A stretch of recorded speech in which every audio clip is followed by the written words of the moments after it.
بے شک اچھا وقت بھی ہوتا ہے، برا وقت بھی ہوتا ہے۔ اچھا وقت وہ ہوتا ہے جب دعا قبول ہوتی ہے، یہ مبارک اوقات ہوتے ہیں، سعد وقت ہوتے ہیں، آپ ان کا انکار نہیں کر سکتے۔ اور اسی طرح ان کے برعکس نحس وقت بھی ہوتا ہے، برا وقت بھی ہوتا ہے، منحوس وقت بھی ہوتا ہے جب تباہیاں پھرتی ہیں۔ برے وقت کا تعارف قرآن میں موجود ہے۔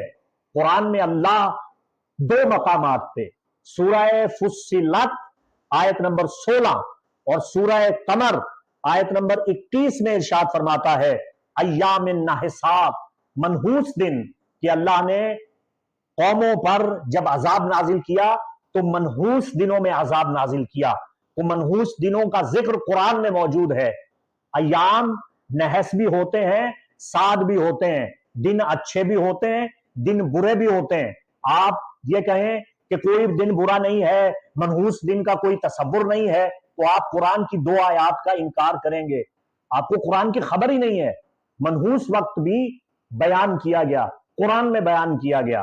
خالق ارشاد فرماتا ہے منحوس وقت جب ہم نے عذاب اتارا۔ منحوس وقت وہ ہوتا ہے جب زلزلے آتے ہیں، جب طوفان آتے ہیں، جب سونامی آتے ہیں، جب خسف و مسخ ہوتا ہے، جب حادثات پیش آتے ہیں، جب سیلاب آتے ہیں، جب آتش فشاں پھٹ جاتے ہیں، جب ستارے زمین پہ گرتے ہیں، جب سانحات جنم لیتے ہیں، اور جب اللہ کا عذاب کسی نہ کسی شکل میں آتا ہے، تو یہ منحوس وقت ہوتا ہے۔ قرآن میں دو آیات اس پہ موجود ہیں، تو کیا آپ ان کا انکار کریں گے؟